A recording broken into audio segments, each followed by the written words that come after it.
Abraham Lincoln once called Henry Clay my beau ideal of a statesman, and often quoted Clay in his own speeches and debates.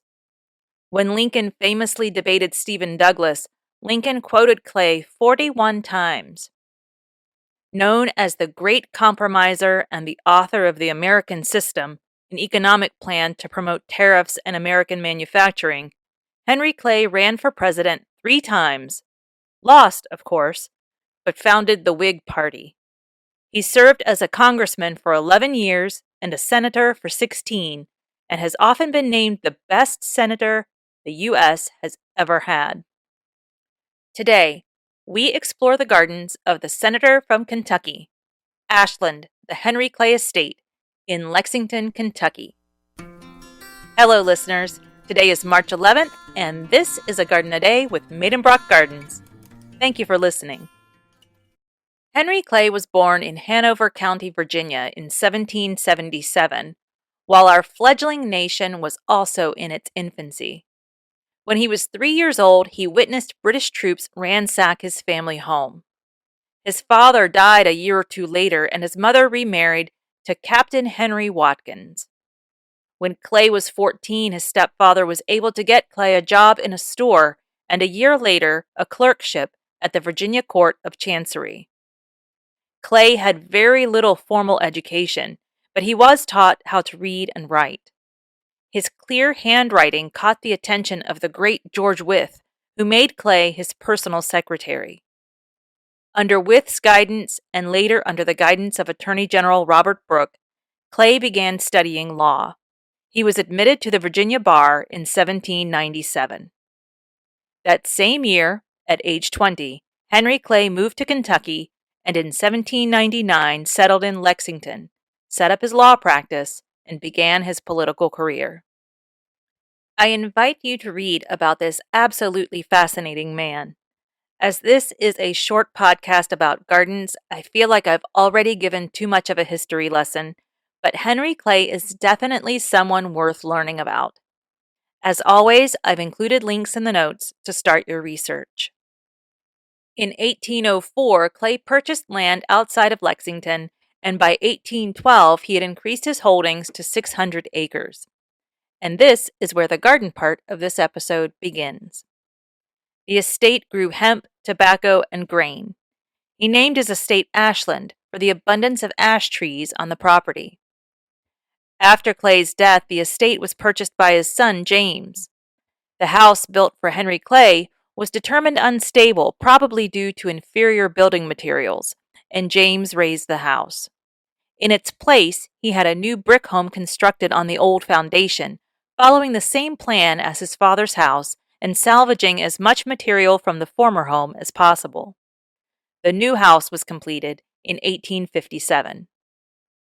In 1866, Ashland became part of the new Kentucky University, until it was sold again in 1882 to Henry Clay's granddaughter, Anne Clay McDowell.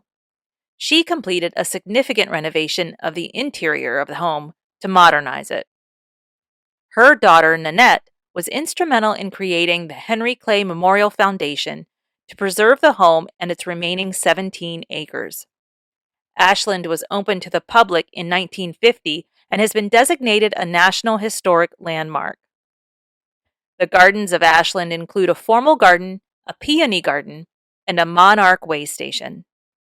The formal garden was designed in 1950 and has been maintained by the Garden Club of Lexington from the very beginning. The garden includes more than 150 plant species. The peony garden began in 1985 when Ashland inherited the peony collection of Alice McAlwain Pruitt, one of the directors of the restoration of Ashland. All of the peonies are Saunders hybrids purchased in the 1950s from her personal collection. Professor A.P. Saunders began breeding peonies in 1905 and is known as the father of the modern peony. Some of the peonies at Ashland won the Lindley Silver Medal at the Chelsea Flower Show in 1962.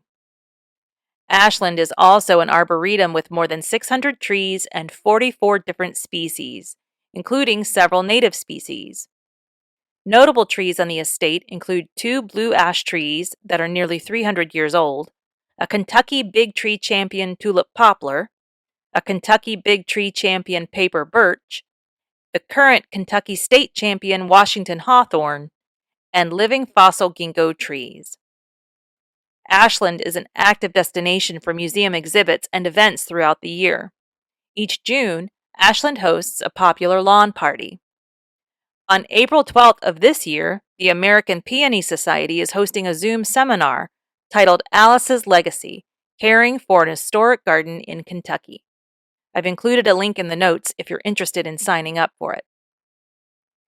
In 1849, 3 years before his passing, Henry Clay wrote of Ashland, "I am in one respect better off than Moses. He died in sight of, without reaching, the promised land. I occupy as good a farm as any that he would have found if he had reached it. And it has been acquired not by hereditary descent, but by my own labor." And that is Ashland, the Henry Clay Estate. Thank you for listening today. I do hope you've enjoyed this episode. As a reminder, I release a new episode every single day. And could you do me a favor? If you've enjoyed this episode, could you leave a 5-star review? And if you haven't done so already, I invite you to like, subscribe, or follow so you always get notified of the latest episode. I really do appreciate your support. It means a lot. And if all goes well, I'll be right back here tomorrow. See you then.